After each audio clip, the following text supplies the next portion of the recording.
Pero seguimos en este lugar y los invito a revisar este registro de estos buses que fueron incendiados completamente, y se está realizando una investigación porque son varios. Al menos se hablan de 3 que explotaron este jueves en Bat Yam, en la ciudad cercana a Tel Aviv, sin dejar víctimas ni heridos, según los servicios de emergencia. La policía de Israel investiga si se trata de un atentado terrorista y confirmó que las explosiones ocurrieron en distintos puntos de la ciudad, con al menos 3 detonaciones registradas en 2 estacionamientos.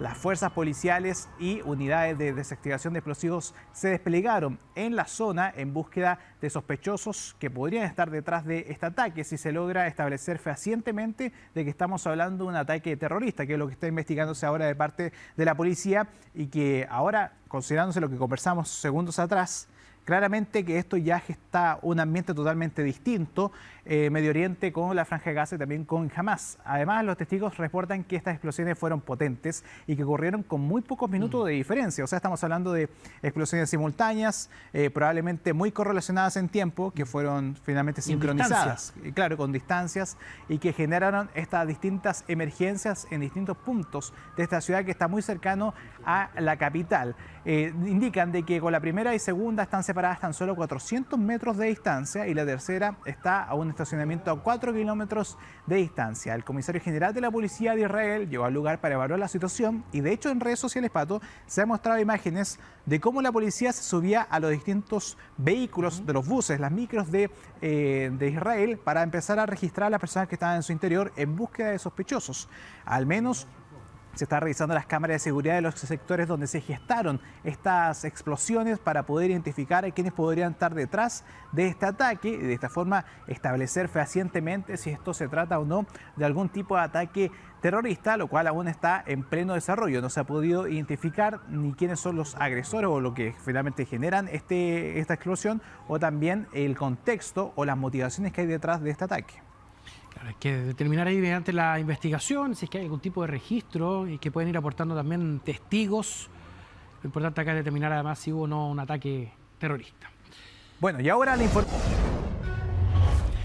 Bien, estamos de vuelta para revisar ahora noticias internacionales. Jan Muñoz nos está acompañando. Jan, ¿cómo estás? Buen día. Buen día, Pato, ¿cómo están? Y ustedes en sus casas. Y partimos rápidamente revisando lo que está ocurriendo en Medio Oriente, porque Israel denunció que uno de los 4 cuerpos entregados por Hamas hace un par de horas no pertenecen a la rehén Shiri Vivas, como se afirmaba de parte de este grupo. Shiri, de 32 años, fue secuestrada junto a sus hijos Ariel y Kif durante el último ataque que se registró el pasado 7 de octubre de 2023, en el cual murieron 1.200 personas y 251 fueron llevadas a Gaza como rehenes. Las fuerzas de defensa de Israel confirmaron que los restos de los niños fueron identificados, pero el tercer cuerpo no corresponde a la madre, lo que consideran una grave violación del acuerdo de tregua.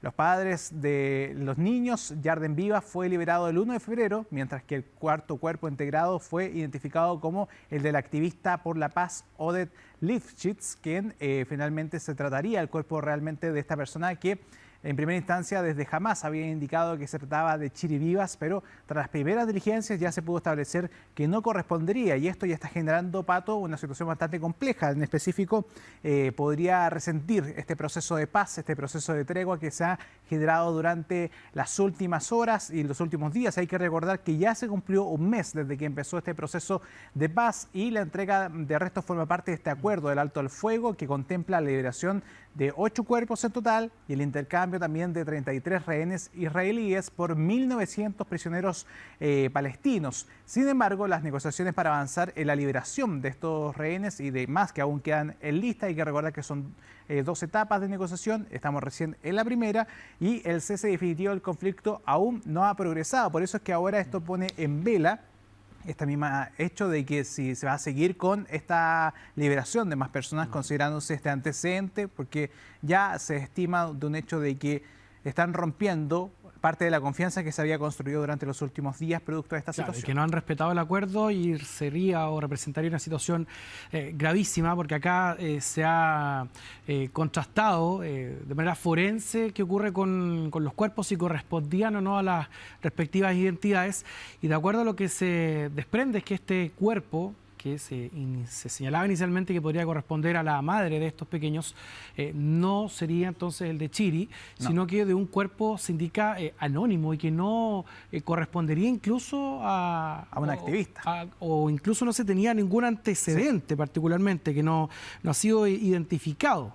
Sí, eso es lo que se ha hablado, pero también se contempla de que podría tratarse de este activista y acá podríamos incluso establecer de que jamás ya directamente mintió en torno a los cuerpos que estaba entregando. De hecho, esto lo hizo durante las últimas horas en una plaza, en donde incluso hay una imagen de Netanyahu con unos dientes como de vampiro, que también es una muestra significativa que hacen de ese lugar. Desde Hamas entrega los cuerpos a la Cruz Roja, que sirve como este garante, medio, claro, y los van movilizando en estos convoys. De hecho, ellos cuando hacen entrega de estos cuerpos muestran los féretros públicamente, y posteriormente cuando llega a Israel se hace este trabajo forense y desde ese instante ya se descarta de que se trata de esta mujer de 32 años en su entonces, cuando fue capturada por estos sujetos y posteriormente asesinada. El trabajo aún está en poder establecer si es que en esta negociación y también con este llamado que hace Israel de entregar inmediatamente. De hecho, ni siquiera es un llamado, es una exigencia que hacen a Hamas para que en las próximas horas entreguen el cuerpo correcto. Además que indican que esto ya desestabiliza esta confianza que se había registrado durante las últimas fechas. Y hay que recordar que hasta la fecha 66 rehenes capturados del 7 de octubre siguen retenidos en la Franja de Gaza, junto con otros 3 secuestrados hace más de una década. Se estima que solo la mitad de ellos siguen con vida, según información que ha tenido inteligencia de Israel. En respuesta al ataque de Hamas, Israel lanzó una ofensiva militar que ha dejado a lo menos 48.297 palestinos muertos, en su mayoría civiles, según el Ministerio de Salud de Gaza, que es finalmente quien entrega estos detalles. Así que hay que seguir bastante de cerca lo que pueda ocurrir durante las próximas horas, considerándose si es que Hamas entrega finalmente el cuerpo realmente de esta mujer o no. Claro. Probablemente va a quedar stand-by. Y el presidente argentino, Javier Milei, generó un momentazo en redes sociales porque hace un particular regalo. Lo va a ver aquí en imágenes.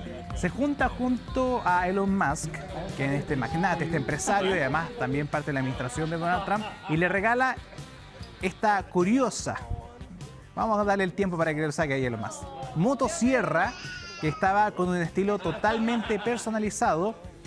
Desde Milei, por cierto, que le regala esta motosierra, y en la hoja de esta misma se ve que hay un par de textos y ahí dice "Vive la libertad, carajo", que es el eslogan de Milei desde que inició su candidatura presidencial en Argentina, y esto se da en una conferencia de extrema derecha, como es catalogado en Estados Unidos, en donde reunió a una gran cantidad de políticos a nivel mundial, quienes llegaron hasta ese punto para ser parte de esta conferencia. De hecho, cuando se saluda, Milei fue muy efusivo, lo saludó como un amigo de toda la vida. De hecho, ahí lo están viendo en imágenes. No sé si Elon Musk lo saluda con la misma efusividad. Parece que uno es más amigo que el otro.